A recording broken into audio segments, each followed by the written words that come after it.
আজকের ভিডিওটি নতুন ইউজারদের জন্য খুবই হেল্পফুল। আশা করি ভিডিওটি কোনো প্রকার স্কিপ না করে শেষ পর্যন্ত কন্টিনিউ করুন। কারণ নতুন অবস্থায় একটা প্রোফাইলের আন্ডারে যদি আপনি একাধিক পেজ খুলেন তাহলে বিভিন্ন সমস্যায় পড়তে পারেন। এসব বিষয় নিয়ে আজকে আলোচনা করব।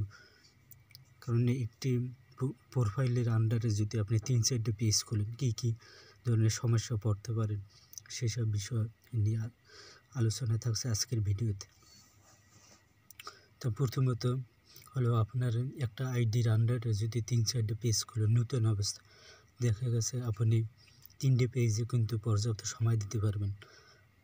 কারণ 3টে পেজে সময় দিতে গেলে আপনাকে অনেকগুলো ভিডিও তৈরি করা, ভিডিও এডিটিং করা, তারপর ভিডিও আপলোড করা, টাইম মেনটেন করে ভিডিও আপলোড করা, অথবা 3-4টে পেজে পর্যাপ্ত সময় দেওয়া, কিন্তু এটা হয়ে ওঠে নতুন অবস্থায় একটি প্রোফাইলের আন্ডারে একটা পেজ খুলে, একটা পেজে যথেষ্ট। একটা পেজ খুলে ফেসবুকের যে সঠিক গাইডলাইন আছে, যে নিয়মকানুন আছে, ওগুলো ফলো করেন। ওগুলো ফলো তাদের রুলস অনুসারে কাজ করেন।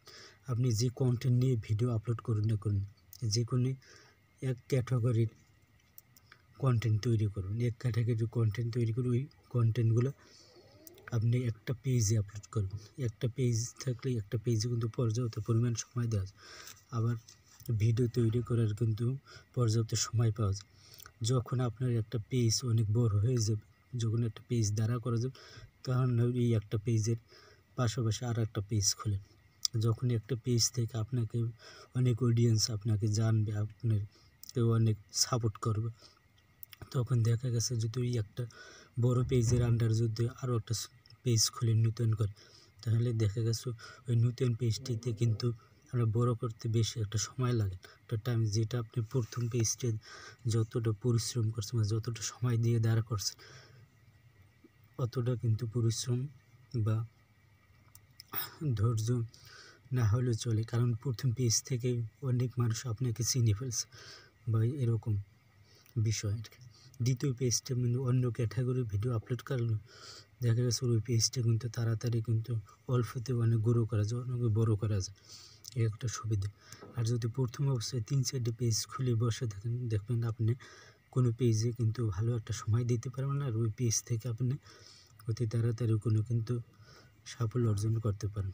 তার সাথে আমার পরামর্শটা আপনারা কাজে লাগে, এটা আমার নিজের অভিজ্ঞতা থেকে বলছি আর কি।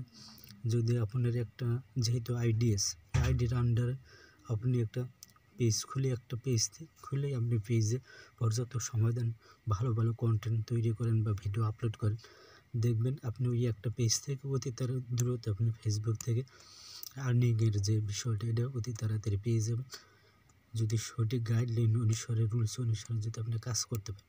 আশা করি আপনাদেরকে বুঝাতে পারছি। যদি ভিডিওটি ভালো লাগে থাকবে, সবার কাছে একটা রিকোয়েস্ট, ভিডিওটি শেয়ার করে দেবেন, আর সময় একটু পাশে থাকবে। তা ভিডিওটি বেশি বড় করুন না, ভিডিওটি আজকে পর্যন্ত। ভালো থাকবেন সবাই, খোদা হাফেজ।